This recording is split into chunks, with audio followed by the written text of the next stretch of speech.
근골격계. 근골격계는 근육, 힘줄, 인대, 뼈, 이걸 통틀어서 근골격계라고 하고, 여기에 문제가 생겼다, 이럴 때 우리는 이것을 근골격계 질환이라고 해요. 노인에게 흔한 퇴행성 관절염이나 골다공증, 또 고관절 골절, 이 세 가지를 알아보도록 할게요. 일단 근골격계는 노화가 되면 어떻게 변하나 한번 봐야 될 것 같아요. 첫 번째로 추간판이 오그라들어 키가 준다는 거죠. 그렇죠? 노화가 되면은 키가 줄어요. 척추가 줄어들어야 키가 주는 건데, 척추 사이사이에 있는 걸 추간판이라고 해요. 그런데 그게 줄어드니까 전체적으로 척추도 줄어들고, 그래서 키가 줄게 된다. 그러면서 자세가 바뀌는데 가슴을 향하게 보게 되는 그런 자세로 바뀌게 되고, 어르신들의 뼈는 가벼워져요. 그걸 다른 말로 뼈의 질량이 감소한다고 표현을 해요. 그래서 가벼워지죠. 또 근긴장도와 근육량의 저하. 근긴장도라는 거는 젊은 사람은 야 멋있죠, 이런 거를, 이런 근육이 긴장됐다고 표현해요. 하지만 노화가 되면 어떻게 될까요? 이런 쪽과는 거리가 멀죠. 그쵸? 근육도 전혀 긴장되지 않았고 근육의 양 또한 없는 것 같아요. 이렇게 변하게 되죠. 또 어깨는 좁아지고 골반이 커지게 돼요. 또 노인 특유의 체형에 대해서 설명하고 있는데, 팔다리의 지방은 감소하고요, 엉덩이와 또 허리 쪽에, 그쪽에 피하 지방만 증가하게 돼요. 그래서 이런 체형, 노인 특유의 체형으로 바뀌어가게 돼요. 첫 번째, 퇴행성 관절염. 이것도 그냥 쉽게 이해하시면 될 것 같아요. 염증이 생겼는데 어디에 관절에 염증이 생겼어요. 그런데 퇴행해서 그랬다는 거예요. 그러니까 다시 말해 노화와 관련이 있겠죠. 그동안 많이 써온 거예요. 퇴행성 관절염의 정의는 연골이 닳아서 없어지거나, 왜 닳았겠어요? 그동안 많이 써왔겠죠. 그러니까 노화와 관련이 있는 거죠. 그래서 관절에 염증성 변화가 생긴 상태, 이거를 퇴행성 관절염이라고 한다. 요인 볼게요. 노화와 관련돼 있고요. 또 유전적인 요소도 있고, 또 환경적인 요소, 그러니까 많이 썼다는 거죠. 이것도 노화와 관련이 있는 거예요. 또 관절 조직의 퇴화, 이거 역시 노화와 관련이 있고, 연골의 탄력성이 떨어졌다. 왜 탄력성이 떨어졌을까요? 많이 사용해서 그랬겠죠. 이거 역시 다 노화와 관련이 있는 거죠. 그러면 퇴행성 관절염의 증상은요, 일단 관절 부위가 아파요. 자, 여기 무릎 관절 아파하시죠? 퇴행성 관절염이세요. 그래서 관절 부위에 통증이 있고, 또 중요한 건 날씨나 활동의 정도에 영향을 받는다는 거예요. 그러니까 날씨가 궂은 날, 그러니까 습한 날, 비가 오기 전에 아야 무릎 아파, 이러셨던 것들이 전혀 근거 없는 말이 아니라는 거예요. 날씨가 습해지면서 세균들이 더 왕성해져요. 그러면서 통증이 더 오는 거죠. 그래서 날씨에 영향받고 또 많이 사용할수록 아프세요. 활동 정도에 영향을 받는다. 아침에 일어났을 때 관절이 뻣뻣해지는 거, 이거를 경직현상이라고 하는데, 경직현상이 있어요. 그런데 이게 풀어지는데 30분이 넘지 않아요. 또 관절을 많이 사용할수록 통증이 심해지세요. 그래서 안 움직이려고 하시는데 안 움직이면 안 돼요. 아프다고 안 움직이시면은 관절 부위가 굳어지고, 그러면서 관절에 변형이 와요. 그러다 보니까 운동장애, 활동할 수 없게 되고, 그렇기 때문에 아프다고 안 움직이시면 안 돼요. 통증이 심해지지 않는 범위 내에서 관절 운동을 하셔야 돼요. 어떻게 치료해야 되냐? 관절염이니까, 염증이니까 병원에서는 약물 치료 또는 진통제 주실 거고요. 또 온, 냉, 마사지요법, 물리치료 같이 병행하게 돼요. 또 통증이 악화되지 않는 범위 내에서 관절 운동 하셔야 돼요. 통증이 악화되지 않는 범위 내에서의 관절 운동. 어떤 걸까요? 대표적인 게 수영이에요. 수영은 관절에 무리를 주지 않아요. 그러면서 운동을 시켜주죠. 자, 수영, 강추. 관절에 부담을 주지 않는 운동, 수영.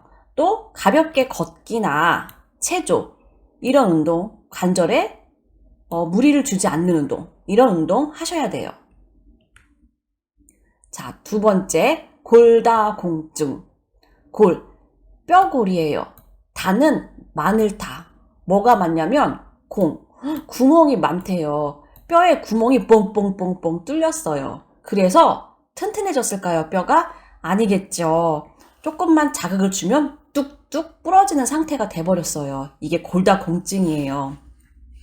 골다공증의 정의는 뼈세포가 상실되고 골밀도가 낮아져서 골절이 발생하기 쉬운 상태, 이걸 골다공증이라고 하는데, 골다공증의 요인을 보시면 골다공증은 여성과 관련이 깊어요. 폐경이나 여성 호르몬 부족. 폐경을 겪으면서 여성 호르몬들이 줄잖아요. 그러면 우리 몸은 그동안 칼슘을 저장하던 일을 확 줄여버려요.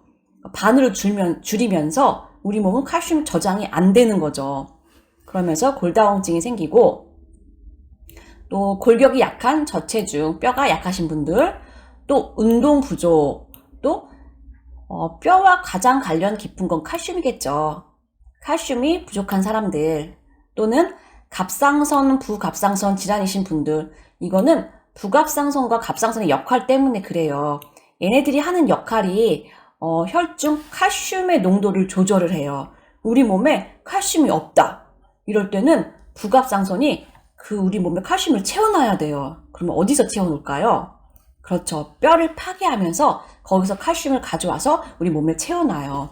그런 것 때문에 갑상선과 부갑상선 질환이 있다면 칼슘에 문제가 생기겠죠. 40세 이후에 골절 경험 있는 분들은 대다수의 뼈가 약하신 분들이고, 또 술, 담배 항상 끼죠. 술, 담배, 그리고 또 카페인도 있어요. 그래서 우리가 좀 커피도 줄여야 될 필요가 있어요. 그리고 젊었을 때 너무 무리한 다이어트 했을 때, 그렇죠? 그럴 때는 그 시기에는 뼈에 필요한 칼슘과 영양분이 충분히 공급되지 않았을 거예요. 증상은 제일 먼저 우리 몸의 중심인 허리에 통증이 와요. 아이고 허리 아프기 시작하죠. 저도 허리가 아프기 시작했거든요. 그리고 키가 작아지고요. 그리고 골절이 이제 일어나게 되는 거죠. 그리고 우리 몸도 등이나 허리가 굽어지는 거, 이런 것들이 골다공증의 증상이에요.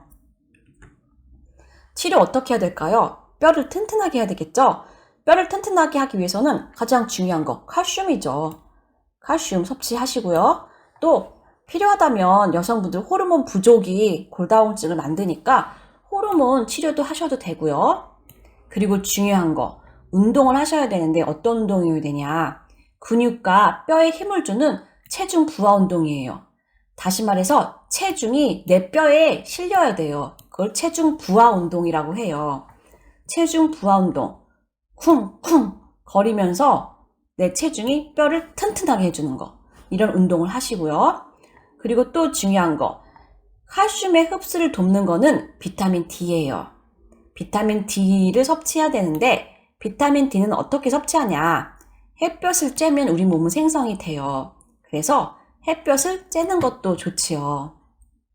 술, 담배 꼭 끊으시고요. 마지막, 고관절 골절. 골절이래요. 그런데 어디가 골절됐냐? 고관절, 엉덩이 관절이 골절되어 있대요. 고관절은 바로 이 부분을 고관절이라고 하는데, 여기가 골절됐어요. 어르신들 의외로 굉장히 많으시거든요. 보통 화장실에서 낙상 사고 났을 때 고관절 골절 정말 많이 일어나세요. 고관절 골절은 골다공증이 있는 노인이 뭐 하면 발생하냐면 낙상했을 때, 다시 말해 넘어지는 거죠. 넘어졌을 때 발생하게 된다. 요인은 고령, 또 하지 기능 부전, 부전, 기능을 못하는데 하지는 다리를 얘기해요. 그러니까 걷는 기능을 잘 못하시는 분들, 불안전하게 걷는 분들, 또 시력장애. 이 모든 요인 특징이 뭐냐면 다 낙상이라는 거예요. 다 낙상과 관련이 있는 것들이에요. 시력장애 역시 잘 안 보이니까 낙상 당하고요. 골다공증. 이 골다공증 기반을 가지고 계신 분들이 낙상하면 생기는 거죠. 또 저체중이신 분들, 뼈가 약하신 분들 낙상하면 생기고요. 보조기 사용은 보조기의 잘못된 사용이에요. 우리가 지팡이도 배웠고 보행기도 배웠잖아요. 다 바른 사용 법이 있는데 보조기를 잘못 사용했을 때 낙상 당하면 생기고요. 알코올 섭취, 그쵸? 술 드시고 이제 왔다 갔다 이리 휘청 저리 휘청 하시면서 낙상 당할 때 생기는 것들, 다 모든 게 다 낙상과 관련이 있어요. 어르신은 노화가 되면 체형이 엉덩이 쪽으로 이렇게 바뀌세요. 엉덩이 쪽이 이제 엉덩이 쪽 체형이 다시 반대로 그리면 이렇게 엉덩이 쪽으로 이렇게, 그러니까 D자형으로 이렇게 바뀌세요. 이거 엉덩이 분이세요. 엉덩이 쪽. 그래서 걷다가 넘어지시면은 이 무게중심이 다 엉덩이 쪽으로 있기 때문에 엉덩이부터 꽈당 하시는 거예요. 그러다 보니까 이 고관절이 다 골절이 일어나시죠. 증상으로는 서해부와 대퇴부의 통증이에요. 고관절이 여기기 때문에 서해부는 바로 이 앞부분, 여기를 서해부라고 그러고요. 대퇴부는 대퇴골, 우리 여기 넓적다리 큰 뼈를 대퇴골이라고 하거든요. 그러니까 이 대퇴골 부위의 통증, 고관절을 둘러싸고 있는 서해부와 대퇴부에 통증이 있다. 이동에 제한이 오고요. 그리고 뼈가 부러지는 소리가 나요. 치료 및 예방 어떻게 해야 되냐? 고관절 골절일 때 수술을 하시는 분도 있고, 또 너무 고령이신 분들은 수술을 하지 않고 그냥 침상 안정을 해라 이렇게 돌아오시는 분들도 계세요. 그리고 가장 중요한 건 낙상이죠. 낙상을 예방을 꼭 하셔서 어르신들 넘어지지 않게 해주셔야 돼요. 그래서 우리 책에서는 낙상에 대해서 굉장히 많이 다루고 있어요. 자, 낙상 예방 꼭 우리가 도와드려서 어르신이 넘어지셔서 고관절 골절되고 또 삶의 질이 떨어지는 그런 일이 없도록 우리가 좀 도와드려야 되겠죠.